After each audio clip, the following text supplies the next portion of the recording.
Hi, welcome back to the Jac and Glen channel. I'm Jackie. I'm her husband, Glenn. And he's my husband, Glenn. Before we get started, make sure you hit the subscribe button. Make sure you hit the bell notification so you don't miss any of our reviews. Not necessarily a review today, but we want to talk about Olajuwon and some of the red flags that he presented on this past episode of Married at First Sight. One of the biggest red flags that I think most people seen is his view of what he wants his wife, Katina, to do when they get married. He wants a home-cooked meal every night of the week. And if he can't get a home-cooked meal, it is definitely a deal breaker, he said, for him. I think he's delusional. It's 2022. Most of the time, let me just tell the truth. It's a new breed of woman out there anyway. Some of them can't even cook. That's the reality. Not that they don't have time. Not that they work. They don't know how to cook. So, you're going to be short right there. Not only can they not cook, they don't know how to follow a recipe. Because if you can follow a recipe, then you can cook. But, okay, so, first of all, that's problematic. That's your first problem. And, second, like I said, the other thing is, most households are, two-income households. And, everybody works outside the house. He might get home before her. She might get home before him, but not necessarily. And so, it's a deal breaker if she can't have a meal on the table for you. Like, bro, you didn't even see that in your own house. And so, you're thinking he's wanting everything that doesn't look like what he grew up. And that still don't mean you go get it. I think you made a good point. I think that's one of the biggest things, that he didn't even see that. So he has a ideal of what it should look like, and what he's seen on TV, or what he read in books, or what he heard from other people. That doesn't happen. If he gets home before, I couldn't imagine a man sitting home. Let's say he gets home 2 hours before she does, right? You get 2 hours before she does, and you sitting there waiting for her to get home to cook. I'd be hot if I was a woman. Right? Oh, yeah. Get home and fix a meal, bro. Talk about it. Have a conversation about what we want for dinner, and you make the meal. Even put it out the night before. Like, okay, we having this. Do a menu for a week. We've done that before. Done a menu for a week, okay? And when we get home, or we prep and we start, I mean, for him just to say, this is her role, and I need you to do this, it's too far-fetched. It's 2022. But what does that mean? You see, what does that mean? What's the purpose of it? What is that saying to you? So she has to cook a meal and have it on the table for you when you get home. Like, okay, so that don't make her a good friend as a wife. That don't make her a good lover. Like, what does that mean? Why do you value that? Again, you never saw it. Matter of fact, truth be told, okay, you got an idealized view of what marriage is. Claire Huxtable didn't do it for Cliff. What's the Winslows?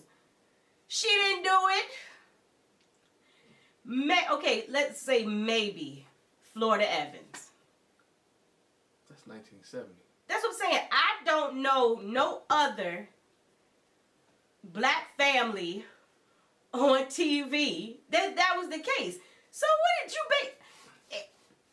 I'm gonna say I ain't seen no woman any race doing that in a long time. Where you see that at? Especially both partners work. I mean, again, you have a ideal, and then this is the problem that he has. They have not dated, so this is from day one. So they haven't had a conversation about it. They don't know anything. He's gonna meet this young lady and expect her to cook from day one. He don't even know if she can cook. Don't even know if she can, as you mentioned, boil water. Don't know what her skill set is. Matter of fact, he may not even want her to try to cook, because it may not even come out right. It would be detrimental to your health. It might be detrimental to his health. So again, he has this view. If that's a big deal breaker, then we got a problem. He has a big problem. That's red flag number one, that he may not find a woman. And there are some women out there to do that. That's all more power to them. But most of them are homemakers who are there most of the day. But in today's society, you very rarely find a wife who stays there all day at home. And so it's there. I'm not saying it's not there, but it's very rare in today's society. And again, the roles have to be identified, and the roles do blur lines a lot. And so it's not just her. It's just not just her job to cook every day, bro. You say you can cook. Who's cooking for you now? Right? Who's cooking for you now? That would be my first thing. I'd be like, bruh, how was you eating before we got together? Right. Because you obviously been eating. Right. And you know, Married at First Sight knows this, so they made it a business. If you look at the clip, to say when she was in there in the kitchen cooking, said she don't like to cook, she'd rather go out, but she can cook a little bit. So we see that's one red flag right there with my man Olajuwon. The other red flag is Olajuwon has a alter ego, right? Isaac, and we saw Isaac, right? I don't know if y'all saw. We saw Isaac in the last episode. No, Isaac popped out. Isaac popped out in the last episode. If you have not seen Isaac in the last episode, Isaac came out when the stripper came. Who he was like, yes, this is my habitat. What? And see how quick he reverted back? But see, in all the vignettes, it was like, oh, I've changed. I'm a different person. I'm not going to do this. But as soon as he was thrown into that environment, Isaac popped up. That's a red flag for me. Because if you change, when you get in that environment, Isaac shouldn't pop back up. Olajuwon should still be there. Right. Isaac shouldn't be on. Olajuwon shouldn't be out there throwing your shirt off and dancing with the stripper. You know, putting your leg on her back of her neck and you up there by her butt. Again, that's what you need to do. Yeah.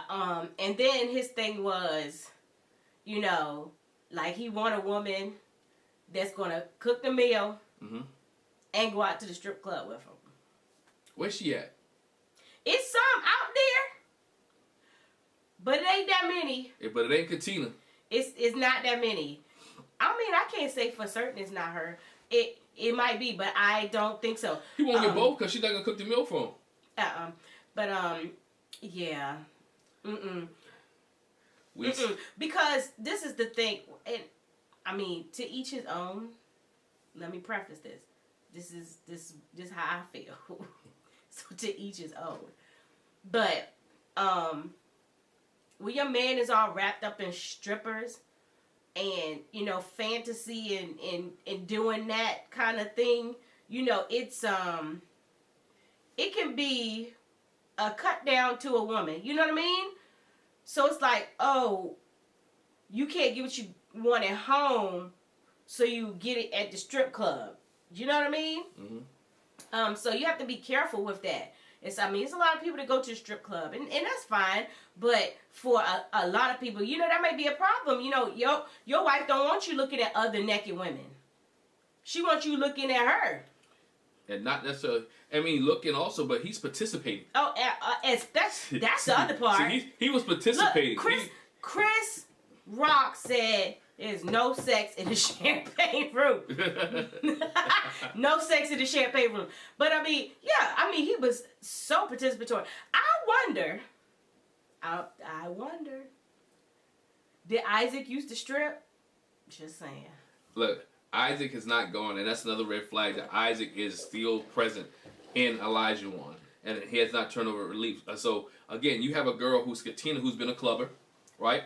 Olajuwon, who's been a clubber. So if Katina takes Olajuwon to the club, do Isaac come out, or does Olajuwon stay inside? Because I can see Katina taking in Olajuwon going to a club. Isaac comes out, he's dancing and partying with other women, doing whatever, and now these two are bumping heads. Right, I'm mad. Because Isaac came out and not Olajuwon. It's red flags that's there with him that he needs to be able to understand. Look, turn over a new leaf. Let's keep marriage going. Understand that women do have roles, but again, this may not be her skill set. This may not be her strength. And if I have an alter ego, my alter ego should not go so far out. You gotta be like David Banner a little bit, right? You know how David Banner trying to suppress the Hulk? He tried to keep the Hulk in. There was no suppressing with Olajuwon. Well, and that's why I said, you know, when we did our other review, the thing about it is, okay, if you're a reformed playboy, I want to know that the playboy has been funeralized and buried for more than a couple months before we get together. You see what I'm saying? He need to have buried the playboy years ago. And when stuff come up, I want to see some Reverend Lonnie Love. Dost thou tempt me? I didn't see that at all. I didn't see him. Dost thou tempt me, Satan? He was like, I'm all in. He was all in. He was ready. He was ready to go. And to me, that's a red flag for me. If he was that quick to go, he was that quick to get involved, that quick to be the light of the party, that quick to take his shirt off, right? So you see how quick he was to be able to get in there, to get nitty gritty, and that quick to drop the money on the stripper to make it rain. He was quick to do all that, but yet you're getting married the next day, right? There should be some kind of a reservation that's there with that. Oh, I appreciate you. Thank you so much. The other red flag that I have was Isaac / Olajuwon. Olajuwon. Is that again? He's a cheater. He has been a cheater. Not saying that you can't be a reformed cheater. Again, I want to see it dead and buried for some time before you make it down the aisle. Right. I'm not saying that once a cheater, always a cheater, but the behavior has to change. And so with that behavior, and we haven't even seen him and Katina together yet. We're just talking about some of the red flags that we've seen prior to him and Katina being together. He may be totally different. Maybe the bachelor party was him getting out, sowing his wild oats, or getting his last hurrah out, and getting the last bit of Isaac out. It could be, but again, that was a red flag that we saw. So we want you to let us know, what red flags did you see with Olajuwon / Isaac in this past episode of Married at First Sight? And let's talk about this cheater thing too, because like you said, it's not necessarily once a cheater, always a cheater, but you want to see some reform there, some checks and balances in there, because how do I know that the mood won't just hit you and strike you? You have to be in a place where you can be like, and I mean, men are real people, you know what I mean? So I ain't saying that you gotta be like, every woman is ugly. She's so ugly. Who? I wasn't looking at her. Let's be real. You got eyes, you see. Yes, we do. You got eyes and you see, so don't nobody want nobody that's in denial, but I want somebody that is able to look and not touch, to look and not ask for a number, to look and not DM. You know what I'm saying? That's the thing. So are you a reformed cheater and you got enough to check yourself? Right. And even in this situation, Married at First Sight, where we get in an argument and the first thing you do is try to look for somebody else. Right. Or we get in a discussion, or the marriage not going well, and you look to be with somebody else. We heard that a lot in this last season of Married at First Sight, where there have been rumors that other people was messing with each other while they were still technically married, right, or still in a relationship. So that's what you want to see. And then let's go this way too. Married at First Sight didn't do him any favors, because he didn't do Katina any favors. She's been cheated on a lot. He has been a cheater, so he recognizes there's a manipulation aspect to it as well. Yeah. There's a lying aspect to it. When someone who's been cheated on a lot, and you involve them with another cheater, they recognize that this person has some insecurities. They recognize that this person's been cheated on, and they can pick up on that and smell that, and he may think that, you know what, I can get away with some of this. And she may even tell him, I've been cheated on so many times, and he might say, I've been the cheater. And so now she's already on the defensive. Already on the defensive, because she knows that you've been a cheater in the past. And her whole thing is, I'm trying to, in this, be different than I have been. So she says, I'm trying to go in this and be vulnerable, because I haven't been able to be vulnerable because I've been taken advantage of. And I haven't been able to put my heart out there because a joker take my heart to wipe your feet on. Yeah. So she's going to go in this with her heart all open, and, I'm not saying it will happen, but, to be manipulated, nobody want that, and not be able to be vulnerable and be falling off for him, because the other thing about cheaters is, okay, so even if you don't cheat on her, a lot of cheaters will give you the impression that they feeling you, and they not. So is he over that? Because he might be in it and get her all, feelings all caught into it, and in the meantime, he just going with the flow. You know what I'm saying? It's just and break her heart. I don't like her all like that. And break her heart later. We've seen that before, and we've seen that from people that aren't even self-professed reformed cheaters. That's right. Where they led women on, and then you get to decision day or before decision day, and it's like, well, yeah, I actually didn't like you. What? Yeah. So, Olajuwon has some red flags right now. Katina is gonna have to deal with some of those red flags. Can it work out? I'm rooting for them. I like to see love in general. Especially love to see black love. Only time will tell. So let us know again what you think in the comment section. What red flags? Did we miss any red flags? Is there another red flag that you noticed with Olajuwon/Isaac? And how do you see this couple panning out here in the future? And once again, make sure you hit the subscribe button. Make sure you hit that bell notification. And we'll talk to you guys later. Appreciate you. Bye.